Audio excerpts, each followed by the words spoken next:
Okay, welcome everyone. Nice to see some people joining us. Please share in the chat where you're joining us from. And if you would like to share a highlight from the school year, that would be amazing. Some of us have had a wonderful start. Some of us, it's been quite tiring, but we want to hear those highlights of how it's going. So share in the chat where you're joining us from, and let's get going. Fantastic. Just checking with the team that our chat is open. Just wanted to confirm that. Just updated it right now. We thought we had it updated in our session, but had to redo it. So it's open. Sorry about that, folks. Fantastic. So let us know where you're joining us from, and pop in that highlight from the school year so far. We're looking forward to hearing from you. Fantastic. I am from South Africa, so joining us all the way from a different side of the ocean. If you're in America, but join us, share with us where you're joining us from, and one highlight from the school year. Well, I'll just share. I'm joining from Southern Utah, so I'm on Mountain Time. And I guess one highlight from the school year for me, I've got 4 kids, and my youngest just started preschool this year. So very happy to have everyone in school and getting to learn and make new friends this year. So that's a lot of fun for our family. So wonderful, Holly, when the students, your kids, kind of just ease into the school year and get going. So that's awesome. Thank you so much for sharing. Wonderful, Charity. Thanks for joining us from Birmingham. Fantastic. So anyone joining us new, please share where you are joining us from and one highlight from the school year. We want to hear those highlights. Sometimes we can get caught up already at this point in the year of getting a bit bogged down. I know I've been in the classroom for many years, and it can be quite overwhelming the first couple of weeks. But let's share those highlights. Let's reflect on some positive things that have been going on. Fantastic. And then we'll get going. We see it just hit 8 o'clock. So we'll get going in the next 2 minutes or so. We'll be introducing the team, and then we've got a fantastic lineup for you all tonight. We really appreciate your time, everyone joining us. It's so special to be joined by educators, by fellow educators, to have the space to think and to share ideas together. We're really so excited for it. So we'll wait a couple more minutes, and then we'll get going. Fantastic. Justin, any highlights for you from the school year so far? Well, not necessarily from the school year, but I am excited being in Southern California for my Dodgers. I always got to give a shout out to them. Yeah, but I'm hail from Corona, California. So it's actually kind of overcast this morning, surprisingly. And so it is sweater weather officially, even though it's going to be 80 degrees later today. At least for now, I'm wearing a sweater because I love layering. I guess I was born in the wrong geographic region, but I'm enjoying the sweater for now and having a good time this morning. Fantastic. Thanks so much, Justin. Nothing like a sports team, something to cheer on. It's wonderful, creates a wonderful sense of community. Thanks so much for sharing. Fantastic. So I'm going to quickly introduce myself. As I said, I come from South Africa. My name is Ari Poyers. I'm part of the sales and education team in Kelvin. I'm very blessed to have been in a classroom for just under 10 years or so doing SEL work, and really just trying to make a difference to students' lives. I'm extremely passionate about the work we do in SEL. So if there's anyone who's joining who works and wants to chat a bit of SEL, please feel free to reach out to me. We always love chatting about social emotional learning, how we can just improve the mental and social emotional well-being of our students. So thanks everyone for joining us. I'm going to hand over to Holly. Oh, sorry, to Justin first. Go for it, Justin. Oh, well, I guess we kind of introduced ourselves already, but yeah, my name is Justin Garcia, and I've been with Kelvin since about December last year, so we're coming up on a year pretty quickly. and yeah, just joining the CSM team. So I see some folks out there that I've interacted with, and I'm looking forward to sharing with a little bit with you all today. And I'll pass it back over to you. Thanks, Justin and Ari. Well, I'm Holly, and I've been with Kelvin for about a year now as well. And I am one of the other customer success managers.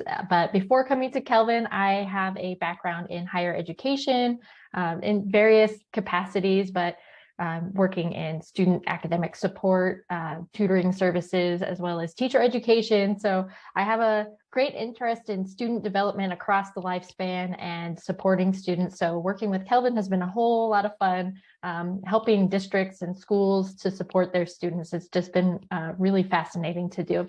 But on that note, we really want to focus in today on Kelvin reports. So how can you use your reports to make actionable, to use that data in an actionable way on time and frequently? So why we're here today is to review results of a most recent pulse survey and discuss those implications, as well as identify those focus areas where we can take action. And we care about SEL and the climate and culture of our schools, probably as many of you all do, which is why you're here. Because SEL and climate have been consistently linked to increased academic achievement, lower reduced chronic absenteeism, less behavior incidents and suspensions, and then reduced teacher turnover. So our pulses can be used for staff surveys, student surveys, as well as family surveys. And by improving your SEL, your culture or climate, we can help impact in your performance, retention, and satisfaction of your staff and your students. So without further ado, we're going to go ahead and get into one of our recent pulse surveys that we did through Kelvin, and Justin's going to take us kind of on a tour of how we might take those reports, look at those results, and take action. So I'm going to stop my sharing, and Justin, let you take the wheel here. All right. Well, hopefully I can share the correct screen, as I know sometimes these things are a little bit of a challenge. And actually, on that video or on that note, 1 second, I just realized I thought I'd make my screen a little bit bigger, and I made it go away. So 1 second here while I reopen that. And as Justin's opening that, please feel free to drop any questions or thoughts you have in the chat as we're going through these reports. We really want you to be able to take just some ideas away of how you might look at your data, any pulses that you've recently done or that you'll be planning to give out soon. We want to help you to think through how to make those results work for you. And hopefully everyone can see my screen. Do you see the Skittles menu that we have here at the top? Yes. Okay, perfect. I mean, I'm glad to share pictures of my children as well. That's on my other screen, but I'm sure you would appreciate it if you saw the reports. So let's go ahead and get started and jump into some of the reporting here. So let's just suppose you just gave a pulse. For those who maybe need a refresher, pulse is that little dog that pops up in the bottom right corner of your screen. Call him Boogie. And I'm sorry to some of the folks out there, some of the kids out there. His name is not Kelvin. His name is Boogie. However, if his name is Kelvin to you, his name is Kelvin. That's what I say. So anyway, Boogie pops up here in the bottom right corner of a student's screen or a staff member's screen as they take the pulse. And they just click on that, and then the pulse comes up here. So this is your questionnaire, your survey, and it says your school wants to hear from you, and you go through and you just answer the various questions, right? So once all of those questions are responded to, then you can hit submit. And then once that happens and the window closes, you will get a nice report. And that's what we're going to look at today. So we're going to look at some of the reports. We're kind of going to go through it from the perspective of a school in terms of collecting that data, and then what do you do with the data in between. So we're kind of going to take you through like a typical flow of how some of our customers use our reports, rather than just showing you the point and click version of our reports, we thought it would be a little bit more engaging to kind of share with you a story that we 100% made up. So I just want to let you know this is totally fake data. We're not looking at any real students, but we did want to kind of tell a story here. And as you can see, this is our summary report. And at the top of the screen, you have, we call it our Skittles menu because it has all the colors of the rainbow, or at least some of them. And you have the different reports that you can jump into. So the report that you're probably most familiar with is the heat map report, which we will get to. It's that colorful report, but this is the default report that opens up once you get your results back. And we'll talk a little bit about some of the other reports as we kind of go through it. But as you can see, if I scroll down here a little bit, this is the summary report. So overall, it tells us what the overall favorability is, and we'll talk a little bit more about that as we get into the specific questions. When you're designing your pulse, you can set the favorable answers. So 46% of the responses from the students in this particular third through fourth grade social emotional check-in, as you can see here at the top, 46% favorable. So that's under 50%. So we would say that's probably on the low side. Then we have about 57% participation. So, and then in our reports, we always show you the total number of students that were included or that actually took the pulse. So in this case, it was 90 kids, 57%. And we have one comment here, and there were 5 questions.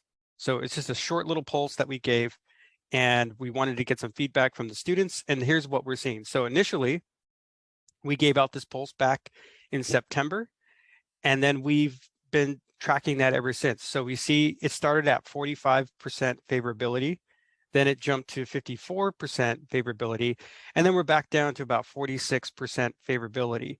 And so you can see this in our reporting, it shows you sort of a longitudinal way of looking at the data. And something that's really cool that I think about, Kelvin, is that if you choose to use the same pulse year to year, you can actually just keep going backwards in time to look at that trend line.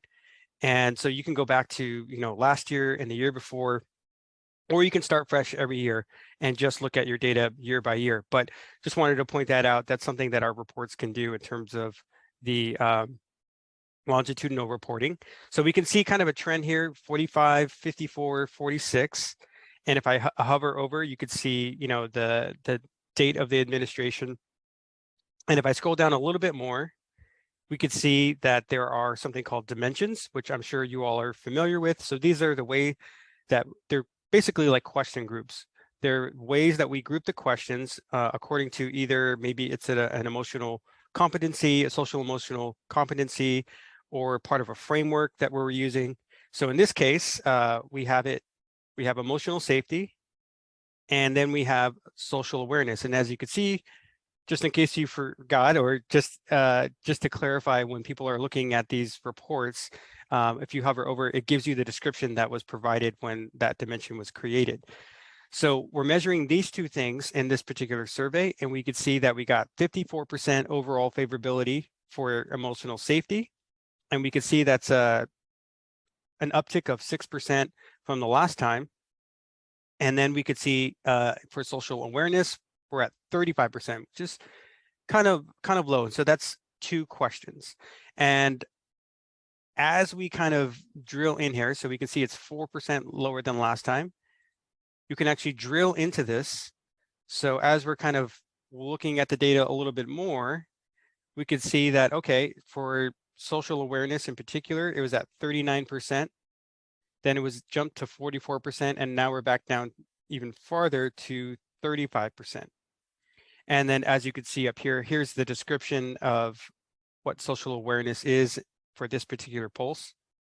And if I scroll down a little bit more, we could see the individual questions. So here are the questions that were used for social awareness. And as we could see, here's one of the questions: when others disagree with you, how respectful are you of their views? So that's at 36% favorability.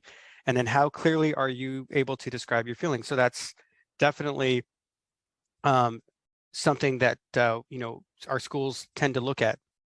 So we see a 34% favorability score here, and that's one of the things that we do in our reports is we want to point out any kind of big swing. So we see there's a 10% drop. So that's pretty significant from the last time. And as you can see up here as well, what we're looking for is we're looking for these big swings. So if I were to go back to my summary page, and as I look at the trend over time, what I'm looking for here in the report is kind of big swings. So although we do see an uptick here, we're not seeing like a really big swing, like a 20% swing from the beginning of the year to the end of the year. And so that's where we kind of want to point out here as we look at some of these reports. And I'm just going to pause there to see if there are any comments or questions about what we've kind of covered so far, or Holly, if you wanted to mention anything.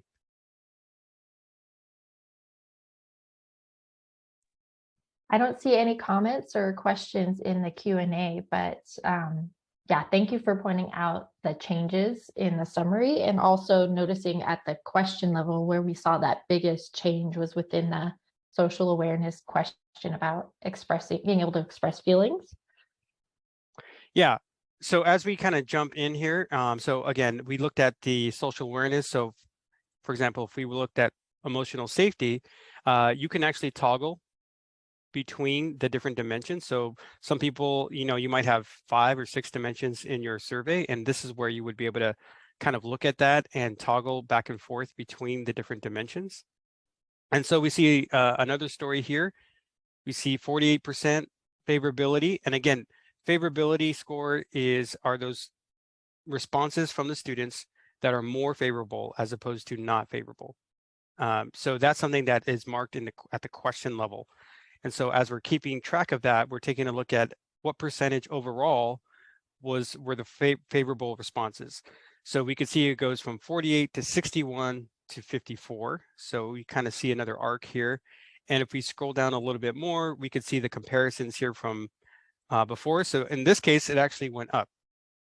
So that's a good thing. So we see 59%, I feel socially accepted, 54% for students at this school get along with each other, and then 49%, I feel like I belong. So one thing we can do is we can actually drill in a little bit more by clicking on the question. And then here's that favorability I was talking about. So the favorable responses are agree and strongly agree with this sentiment that I feel like I belong. And then here's the actual breakdown of the percentages. So again, what we're looking for is we're looking for kind of big disparities. And any comments that the students make would also be mentioned here. And this is our demo site, so we don't have any significant comments that are here, but this is where you would see them. So the way that our reports are designed, so let's say you're a counselor looking at this, you're looking and you want to figure out what's going on with my school or my particular caseload. As I kind of look at these reports, I'm looking for those big trends, but then you also have the ability to look at these larger groups. And if I were to go to this next report called the heat map, and as you can see, there's different ways of looking at it. So this is the default is by the different subgroups. And what I'm going to do is I'm actually going to look at it by grade levels to kind of show you what it looks like with the different colors here. So let me make that a little bit bigger here. So the heat map report, again, is our most popular report as we're kind of moving through these reports. And we're looking for overall trends. So we noticed in the summary that there was the favorability scores were a little bit lower for social awareness than they were for emotional safety. And we can see that reflected here in the heat map report. So what we're looking at is you have all students here on the left. Overall is 46% compared to these two other areas. So 35% for social awareness and 54% for emotional safety. And something to note about this particular report, it changes as you update what you're looking at. And the more blue, the darker the blue, the more favorable the response. And the darker the orange, the more unfavorable the response. So we can see the least favorable response here is 29% overall for social awareness with 4th grade. So we can look at this different ways. So right now we're looking at the 4th graders. So what's significant between the 3rd and the 4th graders? We could see, the 3rd grade is at 40% for social awareness, whereas 4th grade is 29%. And then it gives us also in the reporting, the actual numbers that are here for the students. And you can also toggle between the questions on this report. So as we're taking a look at this and we're thinking about, okay, what's going on with my school? As we're looking at this, we could see overall, okay, if we're at 46%, but then as we look at these questions, we can see that how clearly are you able to describe your feelings? And then when others disagree with you, how respectful are you of other people's views? We can see that these are pretty low, very dark orange, and you have your higher favorability scores here. I feel socially accepted, 59%, 63% for fourth grade. And so this is kind of what we're looking at. So the colors will change, and what it's the design behind the colors is just to point what is to get your eyes to look at what is most significant. So that's what we're kind of drawn to. So we're drawn to this dark blue here, and we're drawn to this dark orange over here. And then you can also look at it by, race and ethnicity, for example, if you wanted to look at it that way. We could see, for example, right away, our white students at 75% for this particular question. And students at this school get along well with each other. So that's the perception, and I feel socially accepted is at 75% for these students. Whereas we could see, let's say maybe for Black or Black over here or Hispanic students, overall they're 45% and then 39% for this question. So again, this is kind of showing you the largest kind of variables here, or the largest swings. So what we're looking for here, so we see the 34% overall is the lowest for this particular question, and then feeling socially accepted is the highest down here. And Holly, I don't know, is there anything else that you wanted me to point out here?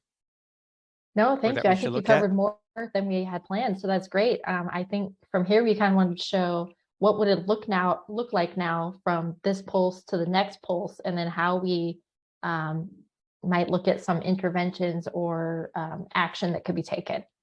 Yeah, thanks, Holly. So as we take a look, I'm kind of jumping around here, and that's kind of the idea, is that you don't have to go to any particular report. So you can, at any given time, you can jump to one of these reports that we have. But what's nice about the summary report, it's designed for you to kind of go through this and jump in and drill in a little bit more. So right now we were looking at the third pulse. So one other thing that you could do within this report is you can actually change it. So these are all of the administrations. So right now we're in administration number 3. And as we look at the next one, administration 4, again, what are we looking for? We're looking for trends. So we could see overall, okay, it looks like it's still around the same. We're at 48% here, overall favorability for all of the questions. And then as we drill down a little bit more, we could see that it's 54% for emotional safety, 38% for social awareness. There's a little bit of an uptick here. And again, if I were to drill in here, we could see the individual questions down below, and we could see, okay, 61% feel like they get along, 51% feel that they're socially accepted. And so we see a little bit of a drop here, 8% below what it was last time. So again, you're constantly keeping track of these questions. And if I were to scroll back up to the top, if I wanted to look at it through the lens of, let's say, a counselor or someone who has a caseload, and I kind of want to dive a little bit deeper, I'm looking at kind of these large reports, and I want to look at more student-specific information. So again, I do want to just point out a little caveat here that this is a permission-based system. So if you do not have the permission to see individual student data, you would not see any student-specific information in any of our reports. However, if you are the system administrator or have been granted access, one of the things you can look at is the participants report. So if I were to click on the participants report, this is another great report. Again, especially for like a counselor who's kind of looking at, okay, what's going on with individual students. We're not looking at individual responses, but what we're looking at is the overall sentiment for each of these students. So again, assuming that I have the proper permissions that were given to me by my school or my district, I would be able to see student-specific information where I could see the overall favorability of each student. So I could see, for example, this group of students here in this particular report, this 0% means that every response that they gave was a negative response or a not favorable response. So that means that 0% of the responses they gave had a positive sentiment. So I believe in this case, there was 5 questions included. So all 5 questions were unfavorable. And as we can see, that was a 20% drop from the last time Abby, in this case, took that particular survey. And if we scroll down a little bit more, we could see for Max here, that was an 80% drop, and the same thing with Emily and Lucy. So we could see, okay, what's going on with these students? Did something happen? I kind of want to know, I kind of want to dig a little bit further in terms of what's going on with these students. And if I scroll down a little bit more, I could see that I have another set of students here that have dropped, and it's still 20% overall favorability is pretty low. So as I take a look at this, I could see, if I scroll down a little bit more, okay, now we're at somewhere about 40%. So if I wanted to hone in on these particular students here, these about 20 students or so, 19 students, one thing that you could do is you can actually do some type of intervention, or we can find out what is there a school that or a class that all of these students are attending? Is there some kind of commonality here? And then we can give them another pulse, and we can actually, after we make a change or we do some type of action, maybe we do an intervention.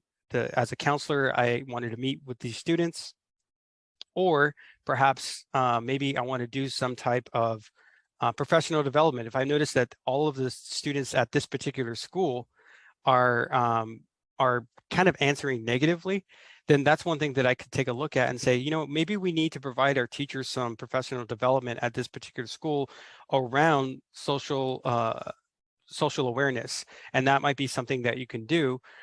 We do have the toolbox here at the top. We have some resources there.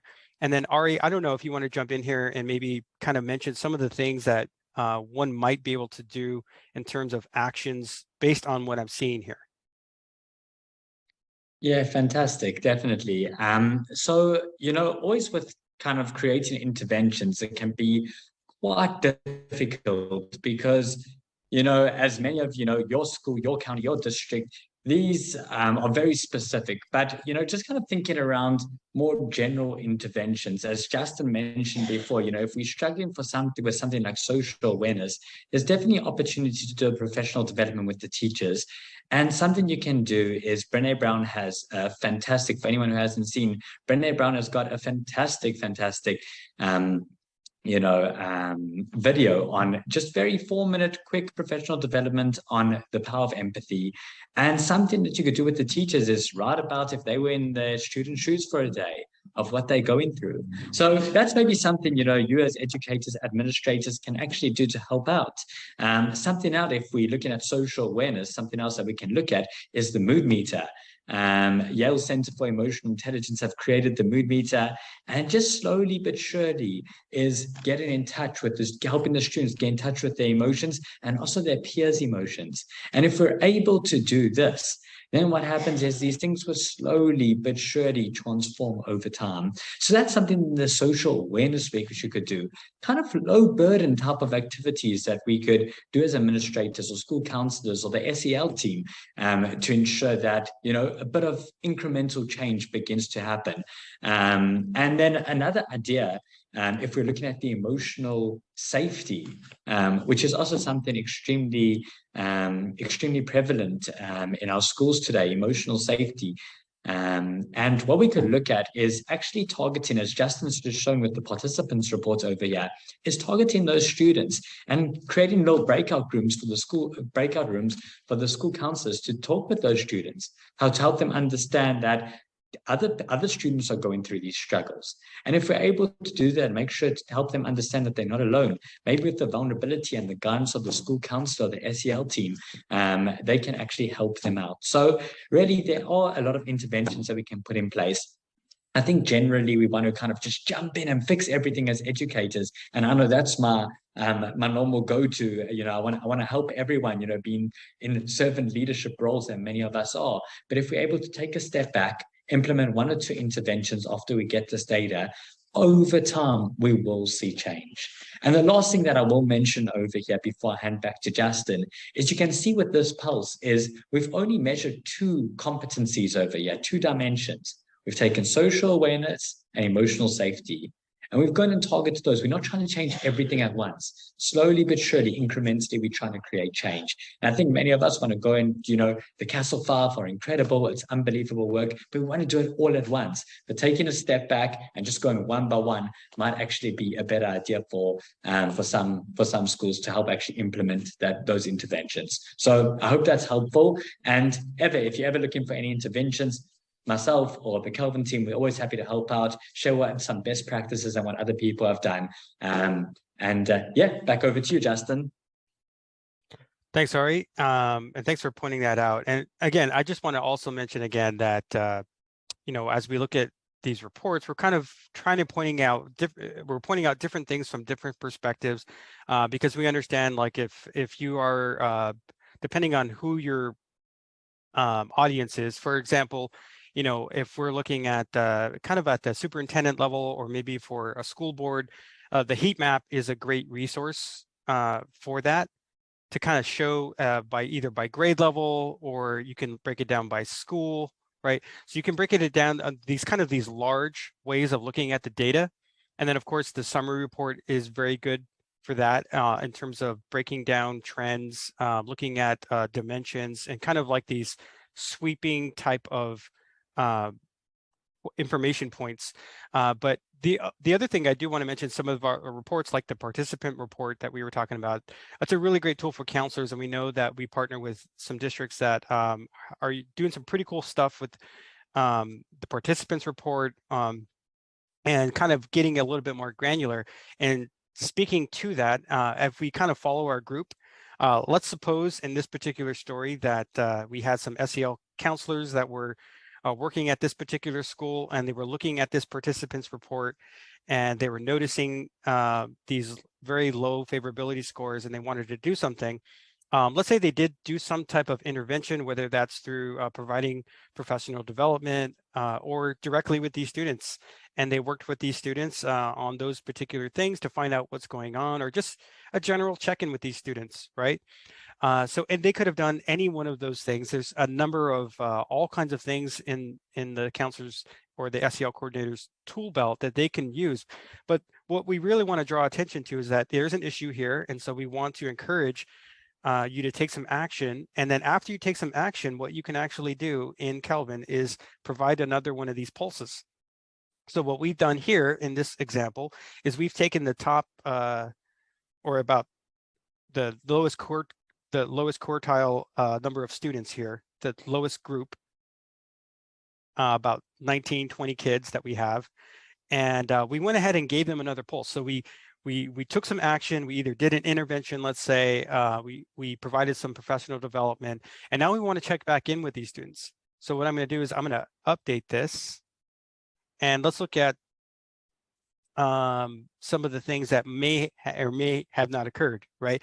So now that I've updated this, and now that I've given a pulse to these particular students, okay, so we could see for some of these students, there was no change, even though that perhaps they met with a counselor. And we could see, for example, also in this report, how many questions were answered, how long they took to respond. So this is telling us that, okay, so they actually did consider it, they weren't just skipping through it as we might see in some instances. And then we could see, for example, this little hand here means that they requested to speak to an adult. So maybe there's something going on here. Now that we've checked in with them, they actually do want to speak to an adult. And that's another feature that we have in our system. Again, permission-based. What we strongly encourage is that you put a team together of responders that are ready to respond when there's a survey given, and you make that feature enable for students to request to speak to an adult. And I'll just point it out really quickly, just so as to not mess with our flow. On the Launchpad, in the upper right-hand corner, when you do see a request, this is where you're going to see that, and you can click on that. And you also will get an email if you're a part of that responder team, and then you could see here are all of the open requests. So for example, I see Angus on here, and that's Angus has requested to speak to an adult. And this is where you can go in and you click on that student. And then, you know, if you worked with that student, you can leave a comment here. You can see a history in the past. There was another time on May 14th when Angus also requested to speak to an adult. So again, this is all stuff that you can use. These are different tools that you have in Kelvin as an SEL coordinator, or as someone who has access to students that is working with social emotional well-being at your school or district. So I just wanted to point that out here. And now we could see, let's look at some of these responses. We could see that overall, okay, so we see some increase in some favorable responses. We see an uptick. Maybe in this particular case, the intervention did have an impact on you know, some of the favorability scores that we're seeing here. Now, again, this is a fabricated story. I just want to point that out. This has a kind of a happy ending for a lot of these students. And if I were to go back to that overall summary page, and as we take a look, you'll notice 100%, you're like 100%, that never happens. That's because what we did was we targeted those kids in a positive way. We honed in on that lowest quartile, and we wanted to hear back from them. So we strongly encourage them. We asked them back to the classroom. You could set aside time for them to take the survey again.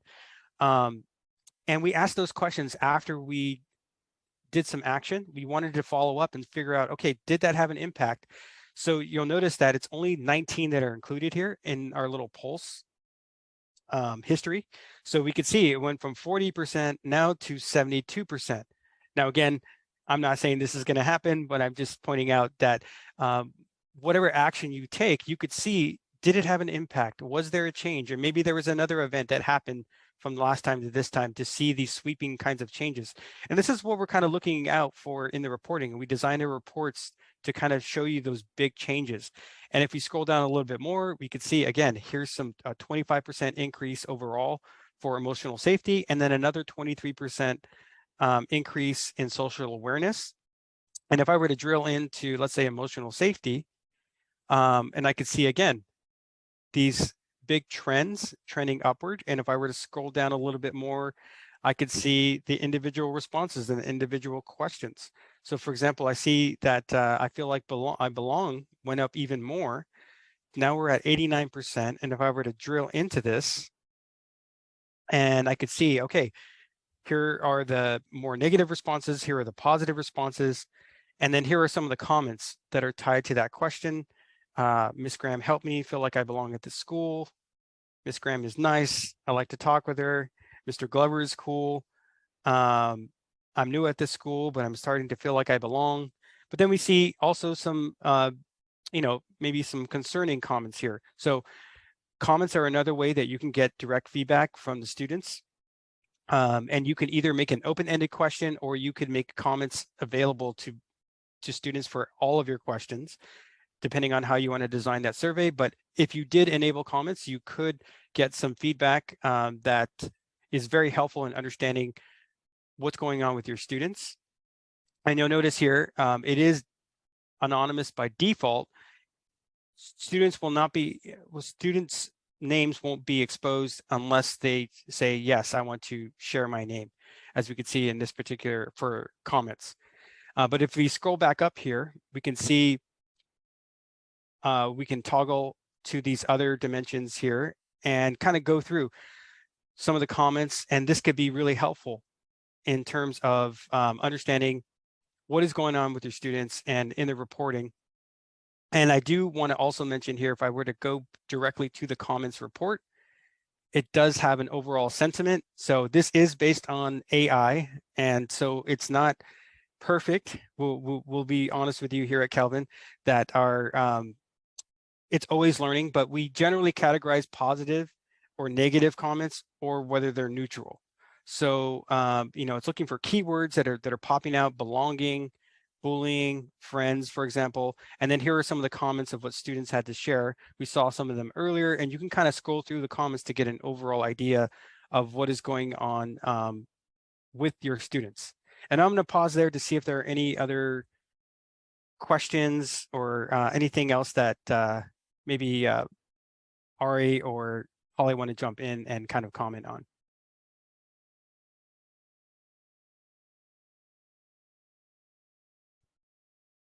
I don't have really anything to add to that because I think you really took us through how we would hone in at, say, a counselor level or a focused intervention group where we're just targeting one smaller, the lower quartile of students. Of course, you could give that same pulse out to everybody and still create these subgroups, these custom groups of students that you wanted to focus in on and look at their data. But in this demonstration, we really wanted to kind of target it in and show you what might have been done in this scenario with some SEL counselors. And just to speak to the point very quickly, you know, in terms of that, of course, this is fake data, but we do all know the power of one educator taking an interest in a student. I've personally been there in my own life, and having that teacher who takes that interest or pushes you in the right way that you need to be pushed can be extremely helpful in life. So definitely, I think that, you know, this is something that we, you know, we often think that, again, that we have to solve on a macro scale, but, you know, just trying to get it a little bit more micro and providing that ability for teachers to engage with students really does help and make a difference. And the second thing is, just very quickly from our side, if we want to go measure school culture and climate, apparently the data shows that every 4 to 6 weeks it gives us a real snapshot of, you know, kind of how students are feeling. So that's how we typically recommend you doing one of these surveys, to kind of go and break it up and chunk it like that. And that just might be a pretty practical piece of advice to kind of help you out. And so we kind of, you know, took you through that flow, and we do have all of our reports are here. So just, I do want to mention, in some cases, we do have a benchmark report that kind of does similar to the heat map report, and we've enabled it for some districts. So if you are a larger district that you want to disaggregate or aggregate information, just get in contact with us, and maybe that's a report that we can enable for you. And then also too, you can get to the participation report. I didn't even mention that report, which is super helpful when you are administering a live pulse. So for example, we have a live pulse that's going on right now with these students, and none of them have taken it. So I can actually come into the participation report and take a look at specific students to see if they haven't taken it. And I could see, okay, who has responded, who has not responded. And I might notice, oh, they're all in Mr. Garcia's class. Let me talk to Mr. Garcia to see, you know, maybe he can encourage them to go ahead and click on Boogie and take that survey, because we're really trying to get that student voice. We want to hear from students. We want to find out what's going on with them. And you could also click on Max there.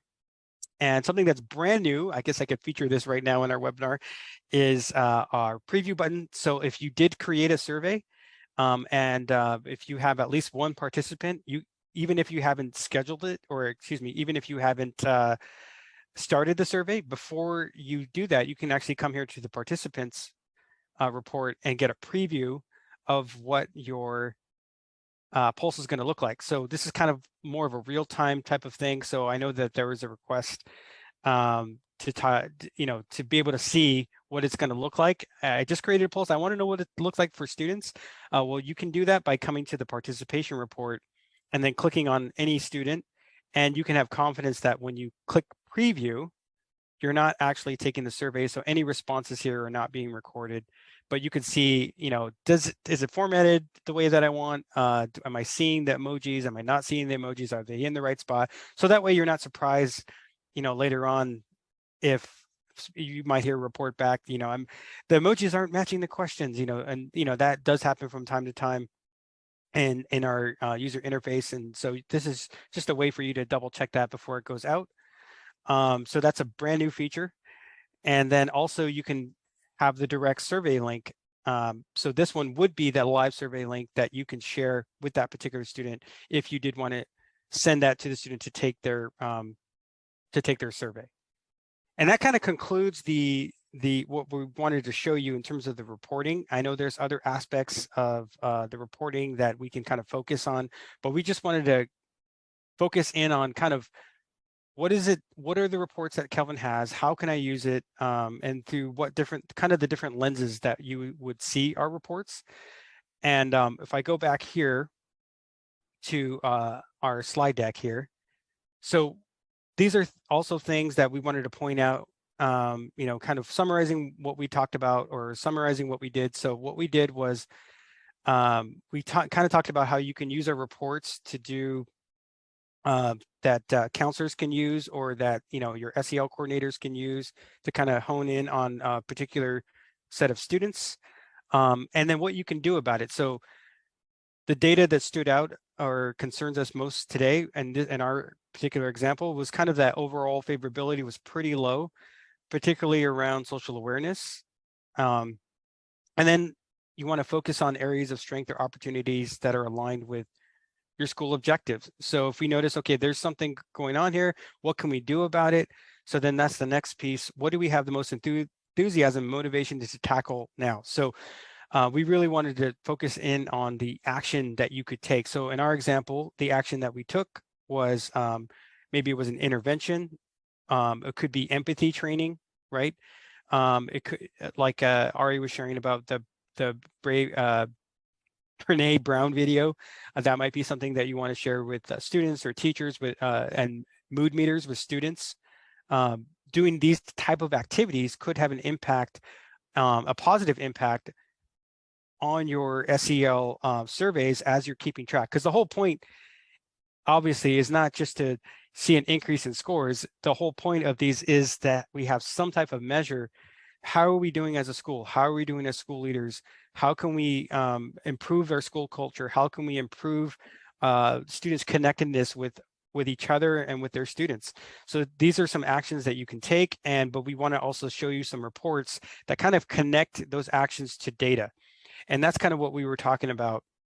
And so the last question, what focus areas might have a significant impact for our schools and students? Again, looking at our reports, particularly looking at those dimensions, we can kind of focus in on particular SEL competencies like social awareness or maybe self-awareness, right? Some of these other things that you might want to measure and then remeasure and then see, okay, did the things that we did have an impact on our school? And I'm going to stop talking there for a second. I know I've been talking for a little bit. And I want to open it up to any questions or comments or anything. If you want to put it in the chat or raise your hand, and maybe I think we can even unmute and you can ask your question. Just want to open it up now to both my colleagues and also to you all for any questions that you have.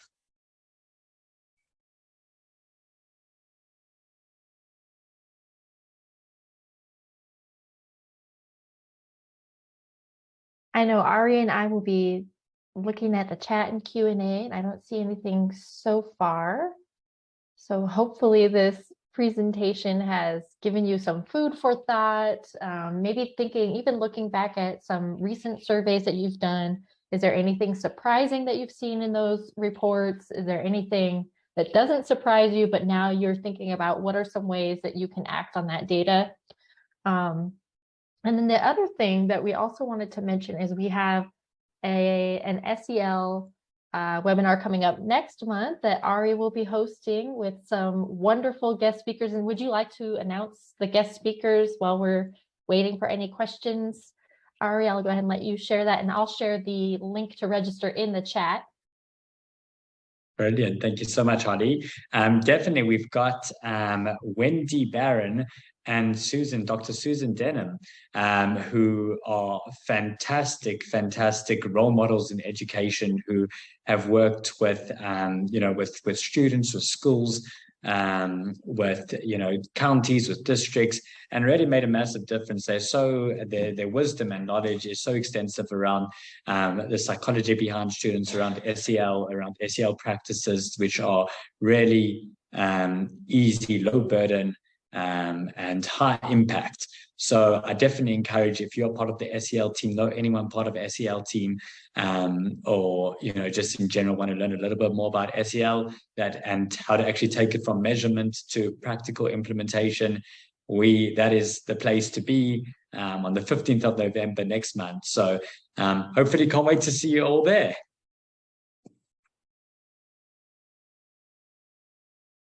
Thank you, Ari, and thank you, Justin, for taking us through that data walkthrough of Kelvin reports. I'm still not seeing any questions, so I think we can give folks some time back in your day. We really appreciate you taking the time to be with us today. Do know, if you want to go ahead and move to the next slide, Justin, that you all can reach us at hello@kelvin.education. If you have any questions about how to look at these reports, if you're wanting maybe some feedback from Ari, some SEL intervention type ideas, or even just thoughts about types of questions to ask throughout the school year with your students or your staff, we're always happy to help you out there. And we are also on LinkedIn and Instagram. We can share this link to the webinar in the chat as well. Let me see if I could grab that for you and plug it in there. And you can click on those links to get in touch with us as well. Sorry, give me just 2 seconds. But once again, just wanted to thank everyone for being here. We do appreciate getting to spend time with you, and we hope to see you at our next webinar in November. Have a great day, everyone, and thanks for now.